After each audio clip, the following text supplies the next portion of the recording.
Então, boa noite, graça e paz a todos, sejam bem-vindos vocês que nos visitam pela primeira vez, é um prazer ter aqui no nosso meio.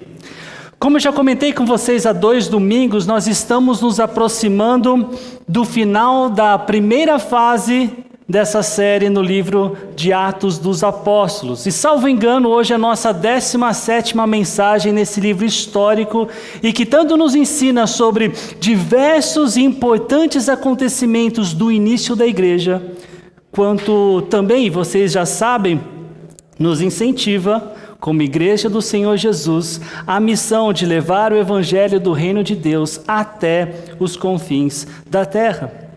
E hoje o meu desejo com vocês é de cobrir quase todo o capítulo 7, o discurso mais longo que nós temos no livro. Mas antes de lermos e tirarmos lições nesse trecho, eu queria dar um pouco de contexto e lembrar o que aconteceu no capítulo 6, quando o autor humano, Lucas, o autor de Atos, nos apresentou Estevão. Foi um dos homens escolhidos para ajudar no serviço que, por exemplo, aqui na Igreja Batista Fonte, nós chamamos de promoção social. Um ministério que visa auxiliar pessoas com necessidades específicas, geralmente material e de saúde. E a necessidade daquela época, segundo o texto bíblico, foi que as viúvas de fala grega, elas estavam sem receber ajuda. A liderança, ela devia estar negligenciando ou ela tinha se esquecido da assistência que elas precisavam. A igreja, ela estava desorganizada. Então, quando os apóstolos notaram isso, eles juntaram os irmãos da igreja e chegaram à conclusão que precisavam de 7 homens que fossem de bom testemunho, cheios do Espírito Santo e de sabedoria.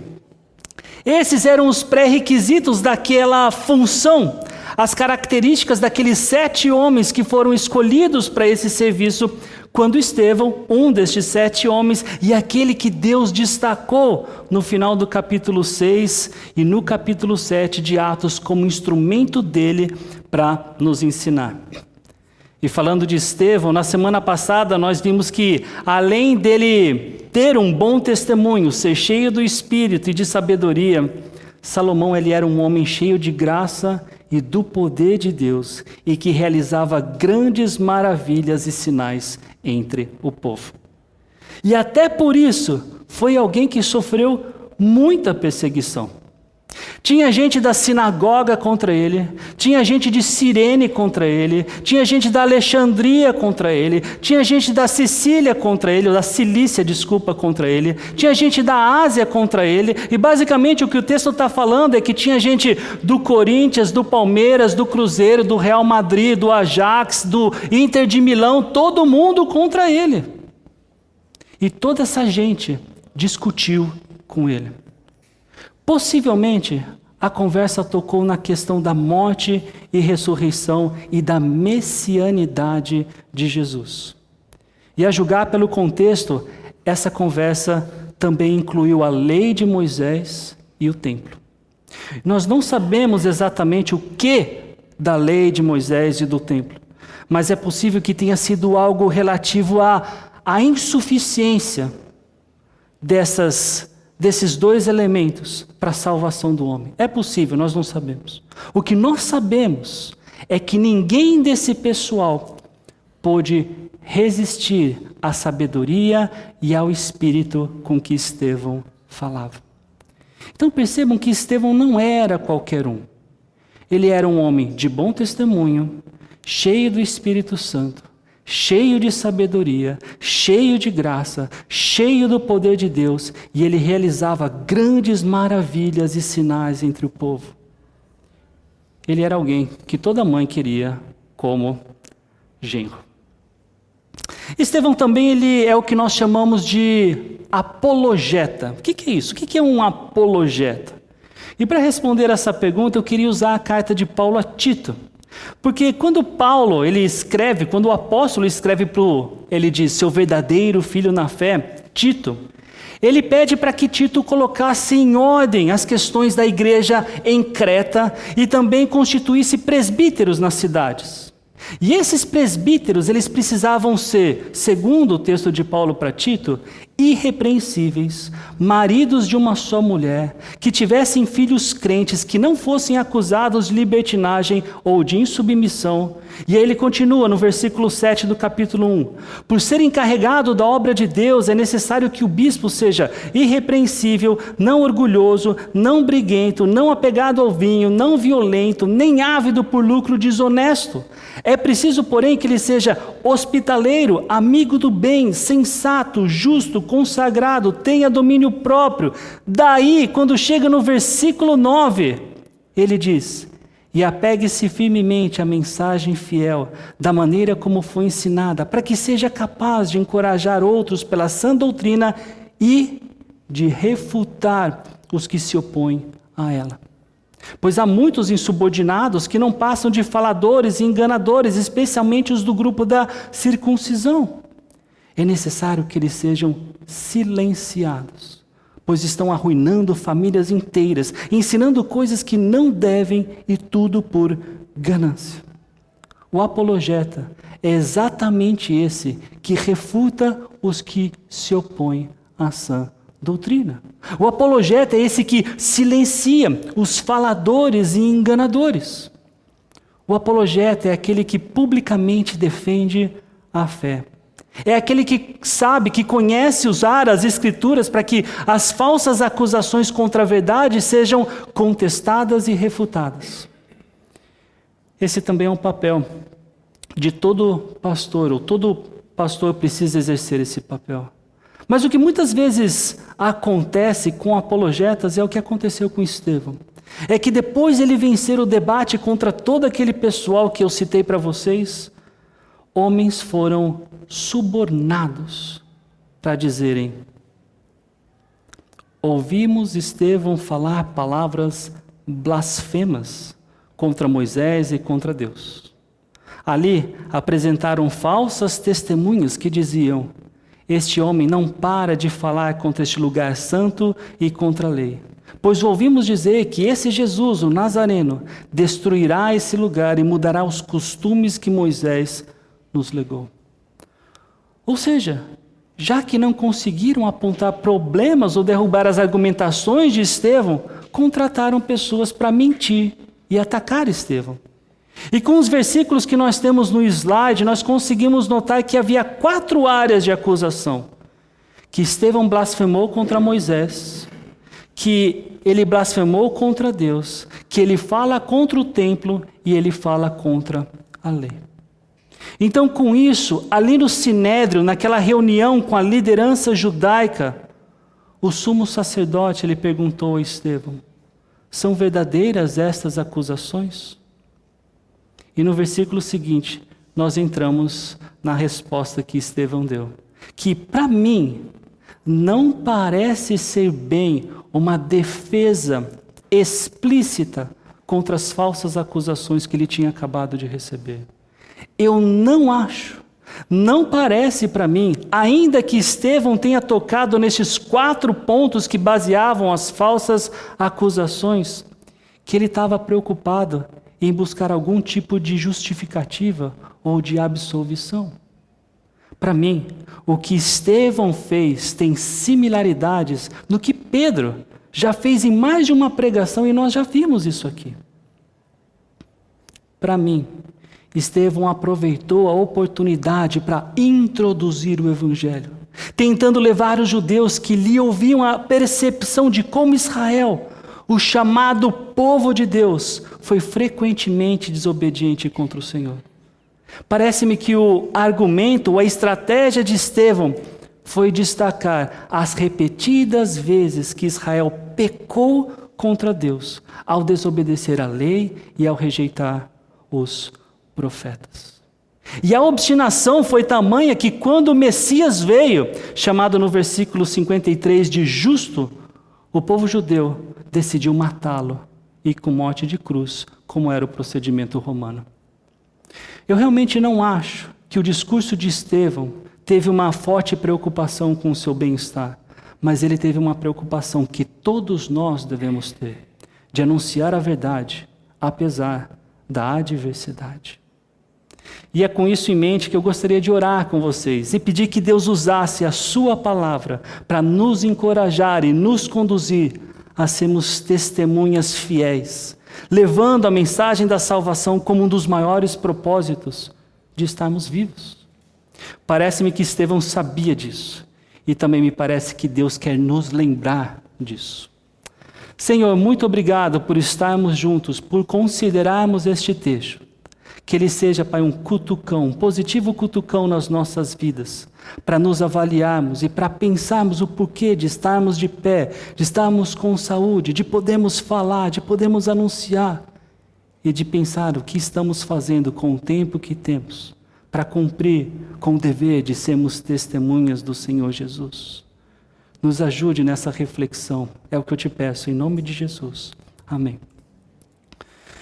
E diferentemente de como eu geralmente prego aqui, caminhando com vocês versículo por versículo e dando explicações para praticamente cada um deles, dessa vez eu vou ler o texto todo e a partir daí fazer alguns comentários e aplicações. Então o plano é olharmos para a ideia central do discurso de Estevão, que considerou a situação, o público e a história, para levá-los e conduzi-los à verdade que não enxergavam.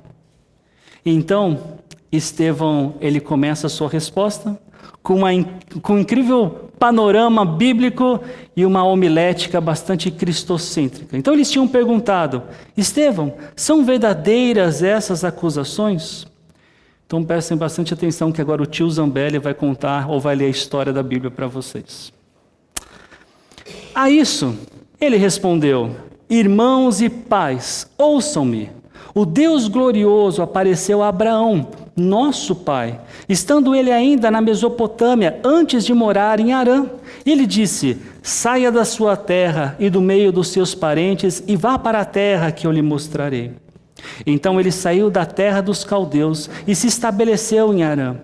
Depois da morte de seu pai, Deus o trouxe a esta terra onde vocês agora vivem.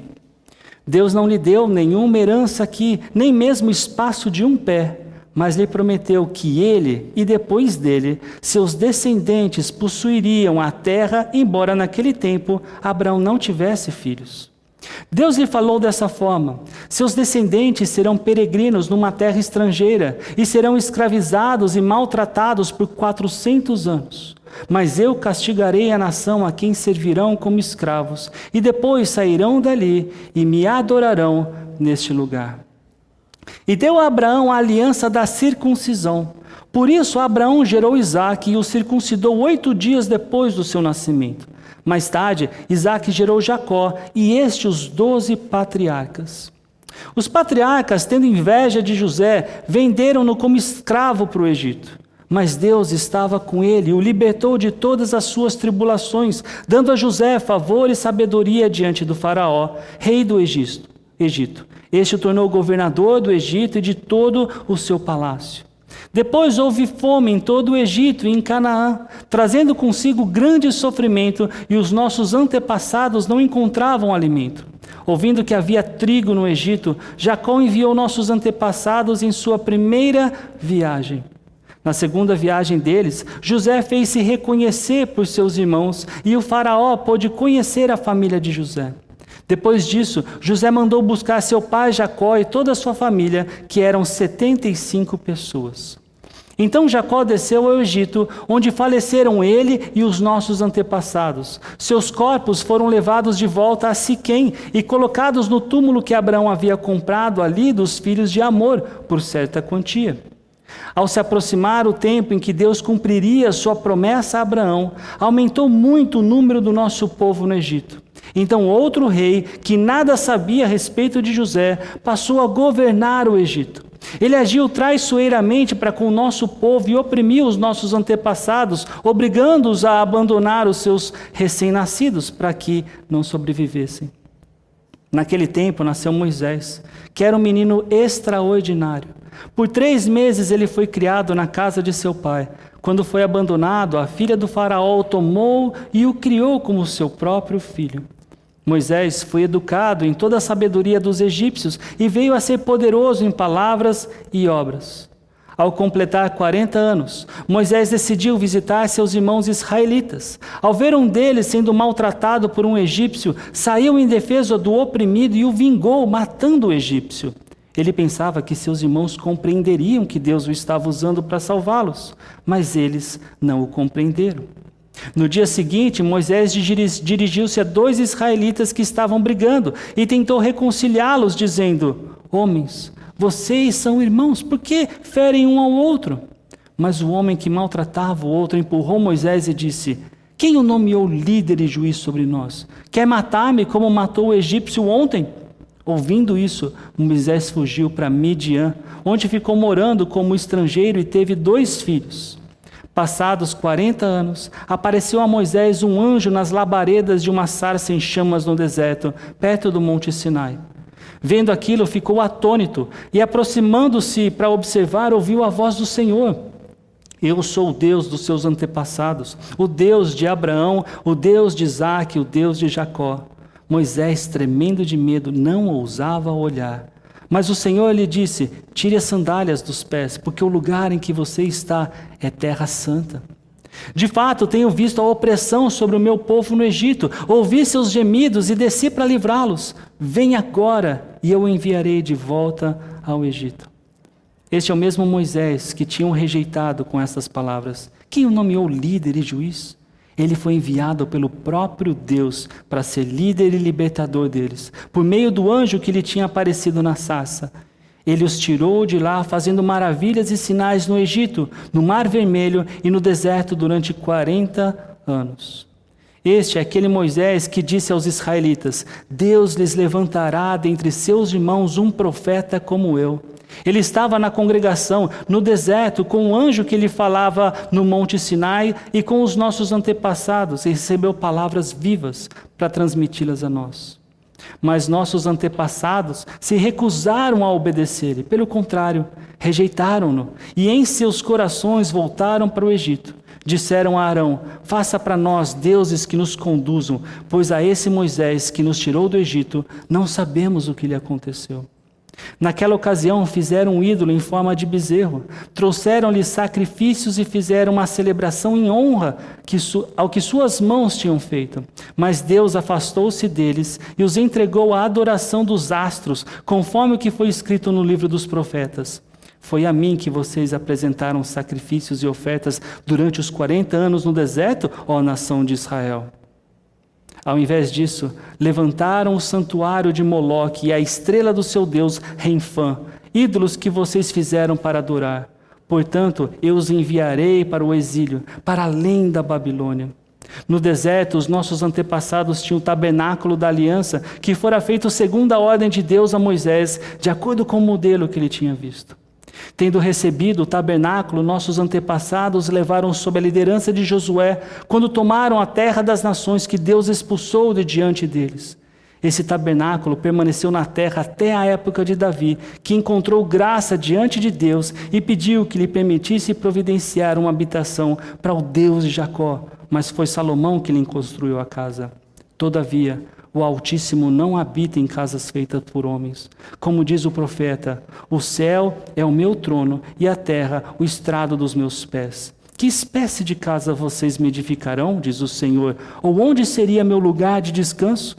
Não foram as minhas mãos que fizeram todas estas coisas? Povo rebelde, obstinado de coração e de ouvidos, vocês são iguais aos seus antepassados. Sempre resistem ao Espírito Santo. Qual dos profetas os seus antepassados não perseguiram? Eles mataram aqueles que prediziam a vinda do justo, de quem agora vocês se tornaram traidores e assassinos. Vocês que receberam a lei por intermédio de anjos, mas não lhe obedeceram. O sermão termina aqui. Boa noite. Comprido, né? Já pensou, gente, se eu comentasse com vocês cada um desses versículos como eu tenho feito até aqui? Mas bem, como eu disse a vocês, eu não acredito que Estevão fez grandes esforços para se defender das acusações que fizeram contra ele. Mas com certeza, ele deixou bem claro que através da história de Israel, esse povo pecou contra o Senhor, desobedecendo a sua palavra e matando os seus profetas.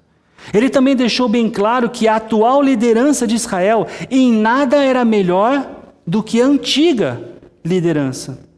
Enquanto os antigos haviam matado os profetas, os atuais haviam assassinado o justo, o Messias.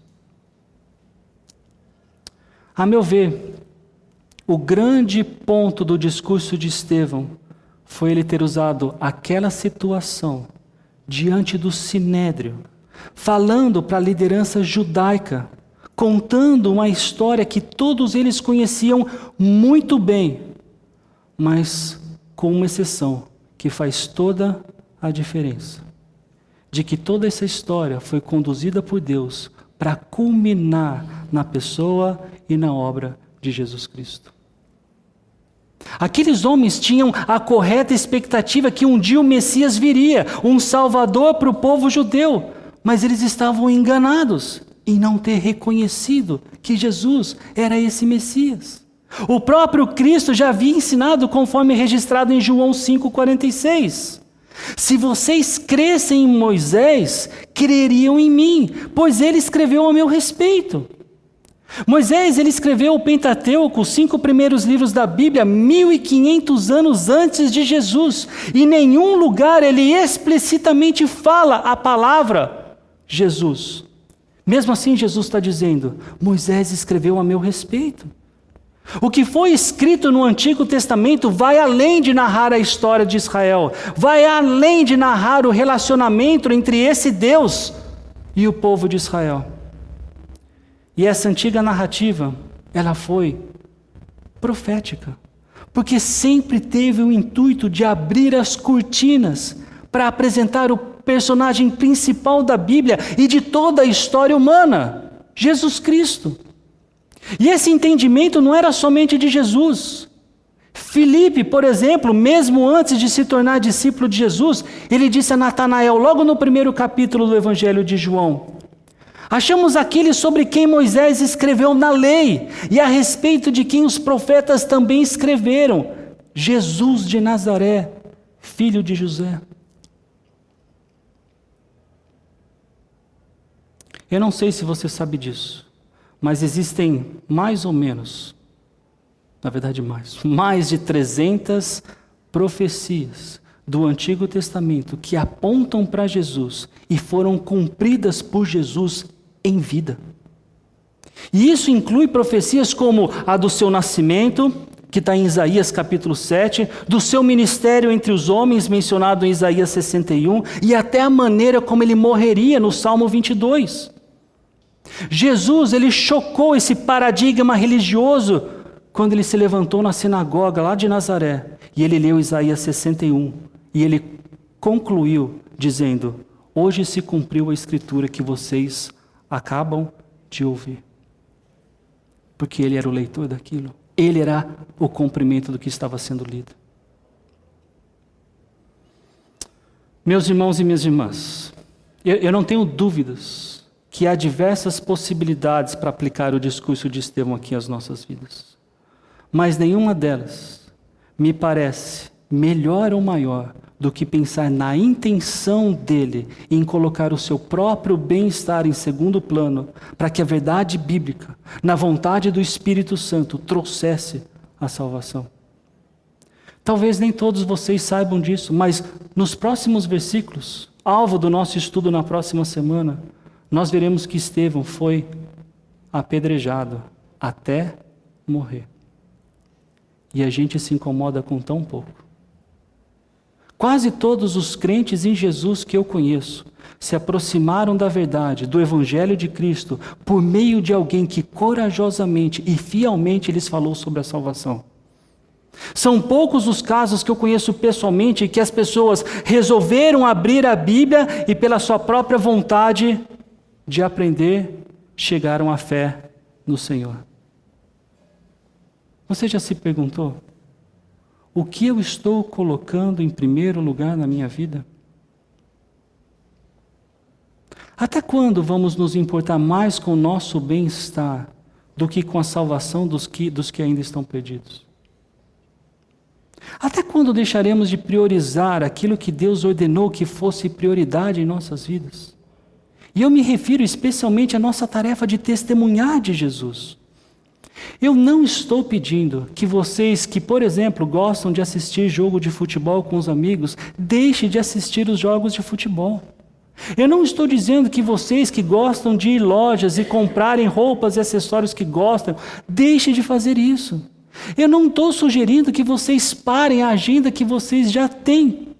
O que eu estou dizendo é que em meio a todos esses compromissos e desejos, vocês e eu, intencionalmente apresentemos a verdade bíblica, que um dia nós confiamos e por causa disso nós nos tornamos filhos do Senhor. Eu não tenho dúvidas de que a situação que você se encontra hoje é providência de Deus para você alcançar o público que está ao seu redor, contando como a sua história foi alcançada e transformada pela única pessoa que pode te salvar, ou como nós cantamos, que tem poder para salvar. Jesus Cristo. E é aqui que eu lhes digo uma outra aplicação muito importante. Eu acho que foi impossível vocês não notarem o conhecimento bíblico de Estevão. Eu estou certo? Quanto tempo você tem dedicado para conhecer a palavra de Deus? Se você fosse acusado falsamente por falar mal de Jesus e da igreja, você teria condições de se defender? Ou melhor ainda, você teria um coração preparado com conhecimento bíblico e piedade para usar da oportunidade da falsa acusação para levar os acusadores a verdadeiramente conhecerem Jesus e a salvação?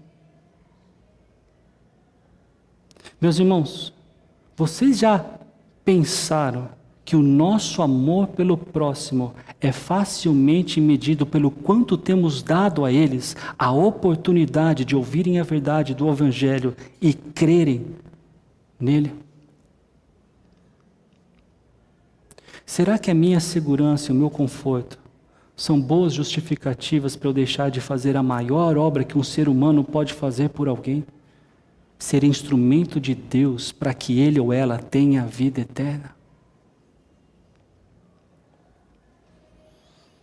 Meu desejo é que nós sejamos um pouquinho mais como Estevão, corajosos para anunciar a verdade, fiéis no conteúdo dessa mensagem, usando cada oportunidade que temos para compartilhar a verdade de Cristo, mesmo que isso custe algo precioso.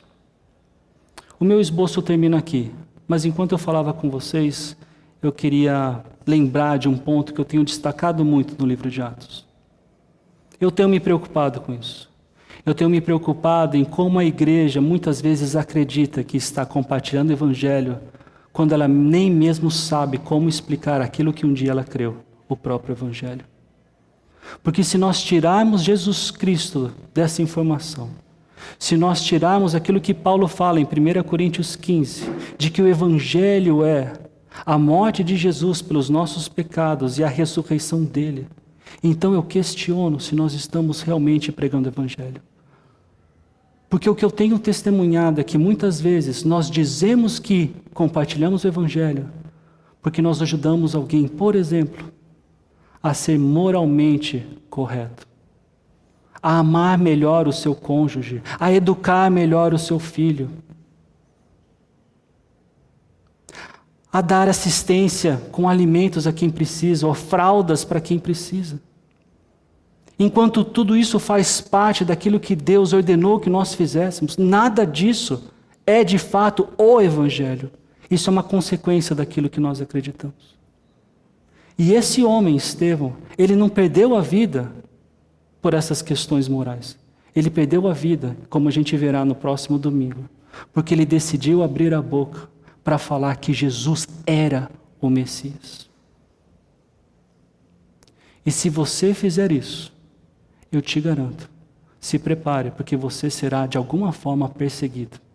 Ainda mais numa sociedade que não tem mais aceitado o papel de Cristo nas nossas vidas e aquilo que Ele nos ensina segundo a palavra dEle. Eu já disse isso uma vez para vocês, mas caso você queira saber mais sobre como compartilhar o Evangelho, me procure o Rogério, converse com irmãos mais experientes, mais maduros na igreja. Vamos fazer isso como a Bíblia nos ensina, colocando Jesus Cristo no lugar certo e falando especialmente a respeito dele, porque é ele o caminho, a verdade e a vida. É por ele que Estevão entregou a sua vida. E é no nome dele que agora eu oro com vocês. Senhor Jesus, obrigado. Obrigado por nos capacitar com o teu Espírito para que tivéssemos e tenhamos coragem de falar às pessoas que ainda desconhecem a respeito da salvação que o Senhor oferta. Nos ajude a fazermos isso com fidelidade à tua palavra. Nos ajude a fazer isso com coragem, sem faltar graça, sem faltar amor. Que nós façamos isso, Pai, com a coragem que Estevão teve. E que nós façamos isso com a consciência e a confiança de que é o Senhor, é o Espírito Santo que transforma essas vidas, que convence as pessoas a respeito daquilo que Cristo fez por cada um de nós. Nos ajude a sermos mais e melhores. Isso significa dependentes do Senhor, para que a tua obra seja feita.